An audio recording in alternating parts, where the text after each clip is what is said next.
আস্তে।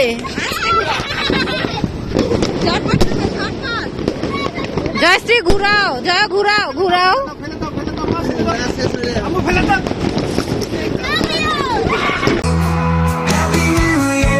Let's make it count. Leave the past behind. Leave your doubt. Happy new year, welcome to my channel. কেমন আছেন সবাই? নতুন বছরে সবাইকে অনেক অনেক বেশি শুভেচ্ছা। তো নতুন বছরের আয়োজন চলছে। আসলে আমি চাইছিলাম ঘরোয়া কিছু বানানোর জন্য, একটা স্পেশাল দিন, বছরের শুরু। এই আয়োজনটা আসলে 31st নাইটের জন্য। আমার এই ভিডিওটা হলো 31st নাইটের। তো এখন আমি পুডিং বানানোর জন্য সব প্রস্তুতি নিচ্ছি। 2টো ডিম দিয়ে 1 পার মতো দুধ দিয়ে আমি এই পুডিংটা বানাবো। এখন আমি খুব সামান্য পরিমাণ এসেন্স দিয়ে নিয়েছি। এখানে 2টো ডিম ফাটিয়ে তারপর চিনি দিয়ে ভালো করে মিক্স করে তারপর এসেন্সটা দিয়েছি। এখন দুধটা দেওয়ার পালা। তো আমি পরবর্তীতে ছেঁকে তারপর মেইন বক্সে, যে বক্সটাতে আমি এটা রেডি করব, সেই বক্সে দিব। এখন আমি দুধটা ছাঁকলাম না, এই কারণে সরসহই দেখা যাচ্ছে। তো আমি চাচ্ছিলাম আজকের দিনটা একটু স্পেশাল করতে, যেহেতু আমার মেয়ে তো আছেই। ও তো যে কোনো স্পেশাল দিনে অনেক খুশি হয় কিছু তৈরি করতে। আর সকাল থেকেই বলছিলাম যে তোমার পাপাকে আমরা আমাদের পক্ষ থেকে কিছু রান্না করে সারপ্রাইজ দিব, এই কারণে ও মহা খুশি। তো আমার সাথে কিন্তু ও হেল্প করছে। জয়শ্রী খুবই খুশি, ওর পাপাকে ও সারপ্রাইজ দিবে। তো আমি চুলার এক পাশে পুডিংটা বসিয়ে দিয়েছি, আরেক পাশে আমি রেডি করছি পোলাও। এখানে আমি খুবই সামান্য পরিমাণে তেল ব্যবহার করেছি, কারণ আমি ফ্রাইড রাইস রান্না করব। আর চালের পরিমাণটা হলো 250 গ্রাম, মানে অনেক কম। আমরা জাস্ট রাতের জন্যই রান্না করছি।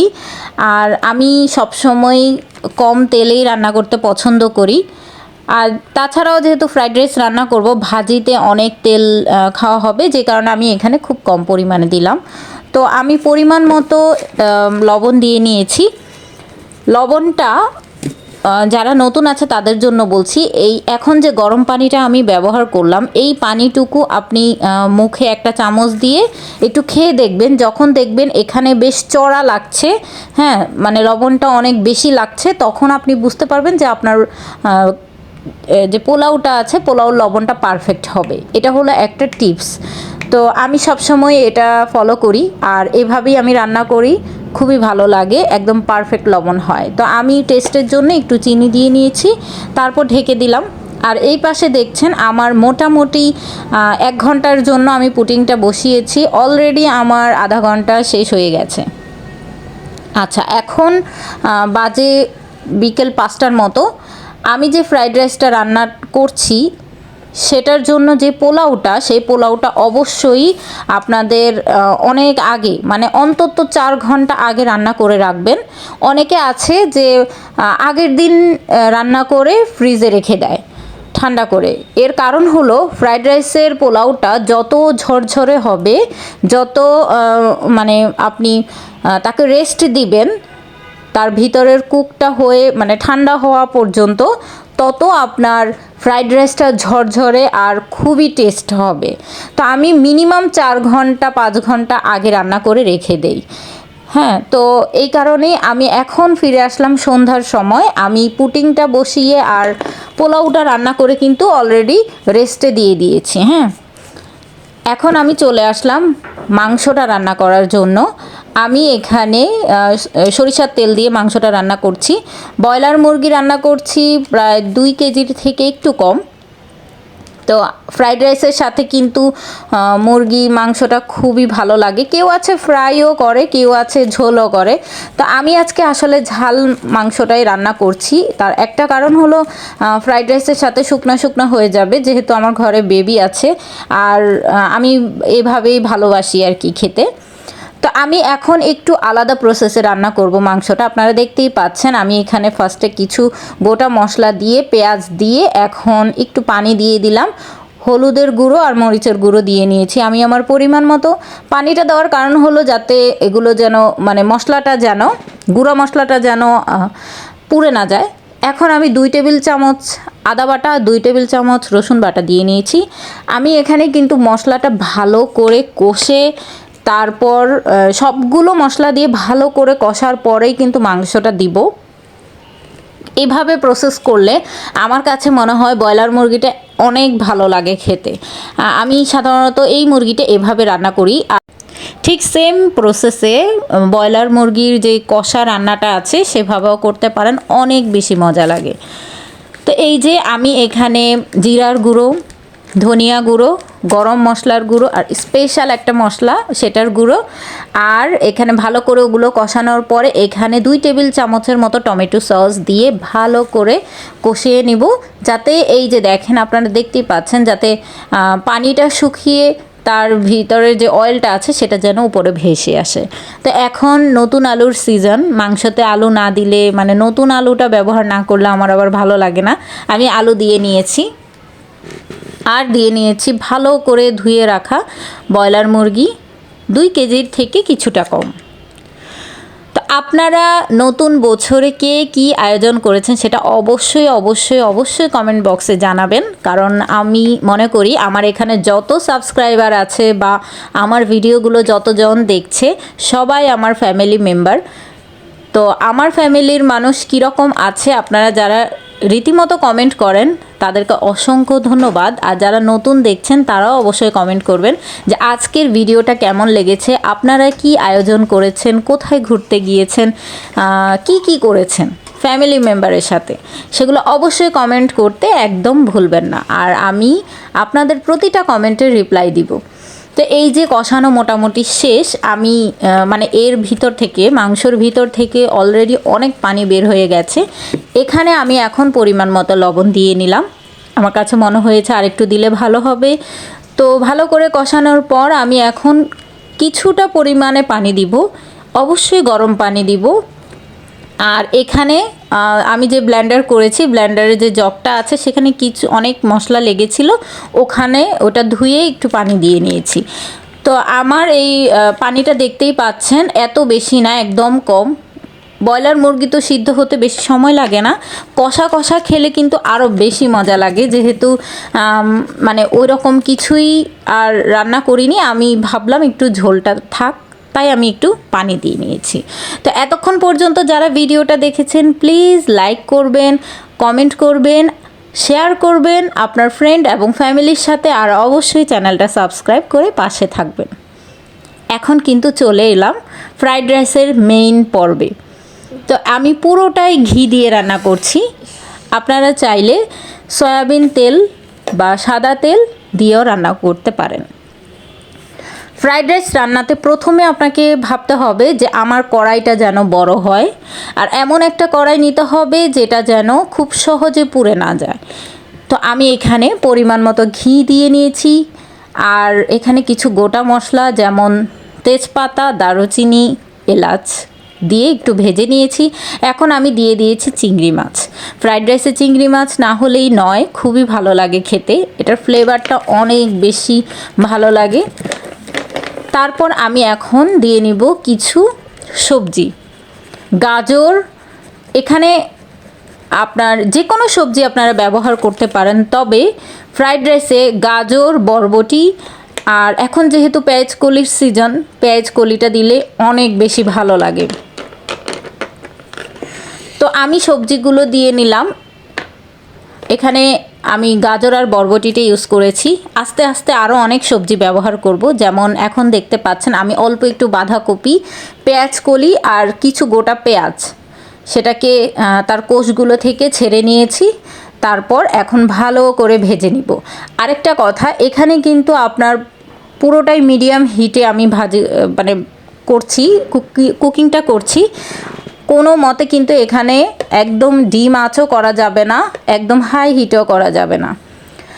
আপনি যদি ডিম আঁচ করে সবজিটা সিদ্ধ করতে চান তাহলে সবজির যেই রঙটা আছে সেটা পরিবর্তন হয়ে যাবে, অনেক বেশি নরম হয়ে যাবে সবজিটা। নরম করা যাবে না, সঠিকভাবে কুক করতে হবে এবং আপনার সবজিটার কালারটা ঠিক রাখতে হবে। এটাই হলো ফ্রাইড রাইসের খুব দারুণ একটা বিষয়, যাতে আমাদের খেতে একদম রেস্টুরেন্টের মতো লাগে। তো এখানে আমি পরিমাণ মতো লবণ, 1 চামচ আদা বাটা, 1 চামচ রসুন বাটা দিয়ে ঢেকে দিয়েছি জাস্ট 2 মিনিটের জন্য। একদম বেশি না, জাস্ট 2 মিনিট। এখানে আমাদের কোনো মতেই সবজিটাকে ওভারকুক করা যাবে না, আমাদের মিডিয়াম কুকে রাখতে হবে যাতে সবজির কালার মোটেও চেঞ্জ না হয়, সবজিটা যেন ভালো করে কুক করা হয়। আর এখানে প্রতিটা সবজি এত ছোট করে কাটা, যেই কারণে কিন্তু যে সেদ্ধ হবে কি না এইটা নিয়ে টেনশানই করা লাগবে না। তো আমি আরেকটুখানি ঘি দিয়ে 2টো ডিম একটু লবণ দিয়ে আরেকটা বাটিতে ফাটিয়ে নিয়েছি। এখন আমি এই ডিমগুলোর ঝুরা ভাজা করব। এখানে এই পর্যায়ে কিন্তু অনেকে কি করে, ডিমটাকে আগেই এই প্রসেসটা করে নেয়, পরবর্তীতে মিক্স করে। আমার কাছে মনে হয় তখন ডিমটা একদম ড্রাই হয়ে যায়, খেতে ভালো লাগে না। কিন্তু আমি যেই প্রসেসে করছি, সবজিগুলোকে এক সাইডে নিয়ে তৎক্ষণাৎ কাজটা করছি, এতে কিন্তু অনেক বেশি দারুণ লাগে আর ডিমটা ড্রাই হয় না। মেইন ফ্যাক্ট, ড্রাই হয় না। আপনারা অবশ্য ট্রাই করে দেখবেন। আর আমার এই টিপসগুলো কেমন লাগছে সেটাও কমেন্ট করে জানাবেন। আর আপনারা কে কে এইভাবে রান্না করেন সেটাও কমেন্ট বক্সে জানাবেন। তারপর আমি ভালো করে সেটাকে মিক্স করে নিব। এখন দেখেন, আমি ফিরে আসলাম প্রায় 5 ঘন্টা আগে রান্না করা পোলাওর সামনে। দেখেন কতটা ঝুরঝুরে হয়েছে, কতটা মানে দেখতেই খুবই ভালো লাগছে। তো এগুলো আমি এখন দিয়ে নিব। আর আরেকটা কথা বলে নিচ্ছি, ভালো করে মিক্স করতে হবে সবজিগুলোকে, ঠিক আছে? আমি এখন পোলাওটা দিয়ে ভালো করে মিক্স করে নিব। আর ভাতের ভিতরে যেই চাকা চাকা যেই ভাতগুলো আছে সেটাকে অবশ্যই আপনাদের হাত দিয়ে সেটা ভেঙে দিতে হবে।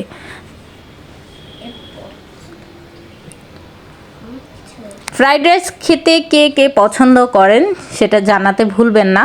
আমার ফ্যামিলিতে আমার হাজব্যান্ড, আমার শ্বশুর শাশুড়ি বলেন, আমার পিচ্চি যে মেয়েটা আছে সেটা বলেন মানে ফ্রাইড রাইস খাইতে অনেক বেশি পছন্দ করে তারা, অনেক বেশি। আর আমার হাতের খেতে খুবই পছন্দ করে। মনে করেন আমার ঘরের মধ্যে আমি খুবই পারদর্শী, সবাই আমার হাতের এই ফ্রাইড রাইসটাই খায় অনেক বেশি। আর রেস্টুরেন্টের চেয়ে ঘরে রান্না করাটা অনেক ভালো, সেটা স্বাস্থ্যের জন্য অনেক ভালো, হেলদি হয়। তো আমি এখানে 2 টেবিল চামচের মতো সয়া সস দিয়ে নিচ্ছি, আর দিয়ে নিচ্ছি প্রায় 1.5 টেবিল চামচের মতো টেস্টি সল্ট। প্রথম থেকে লবণের পরিমাণটা একটু সচেতন হয়ে দিতে হবে, একটু কম কম দিবেন, কারণ এখানে আপনার সাধারণ লবণ দিচ্ছেন, টেস্টি সল্ট দিচ্ছেন, সয়া সসের মধ্যেও লবণ আছে।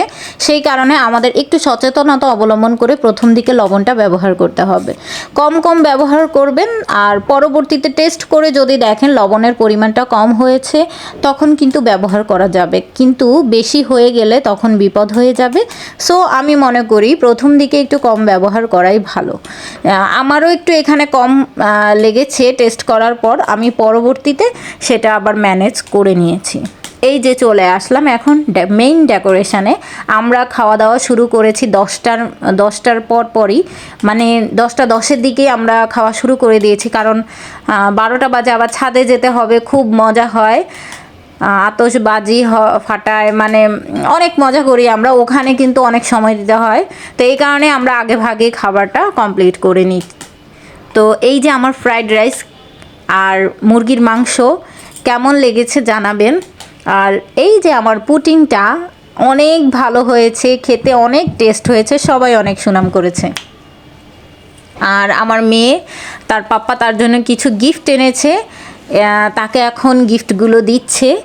আর আরেকটা কথা, তার পাপ্পা আমাকে এবং ওকে কি গিফট দিয়েছে সেটা আরেকটা ভিডিওতে শেয়ার করব। অলরেডি ভিডিওটা অনেক বেশি লং হয়ে গেছে, তো আরেকটা ভিডিও আমি ভাবলাম আরেকটা ভিডিওতে সেটা শেয়ার করি, সেটাই ভালো হবে। কি বলো জয়শ্রী? হ্যাঁ। আচ্ছা, তো এখন এই যে চলে আসলো কেক। দেখো, তুমি কেক কেটেছিলে না? হ্যাঁ, আমরা কেক কেটেছিলাম, খুব টেস্টি হয়েছে। তারপর আমরা ছাদে গেছিলাম। হ্যাঁ, পাপা তোমাকে অনেক গিফট দিয়েছে, তাই না? হ্যাঁ, আমাকে 2টা গিফট। আরে আমাদের বারান্দায় যে রোদ নাই, এই কারণে। এখানে তো রোদ আসে না। মানে ফার্স্টে ভাবতাম বারান্দা ভালো আসবে, মানে চড়া বারান্দা, একটু রোদও আসে না।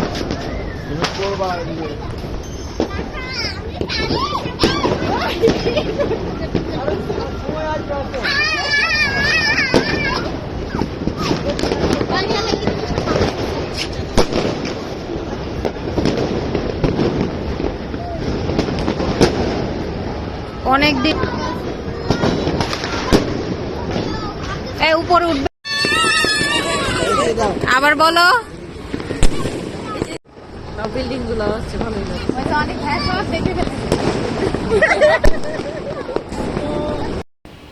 ভিডিওতে লাইক দিবেন, চ্যানেলতে সাবস্ক্রাইব করে দিবেন। আমাদের ভিডিওটা কেমন লাগলো কমেন্টে সাবস্ক্রাইব করে দেন, কমেন্টে জানাবেন। কমেন্টে জানাবেন।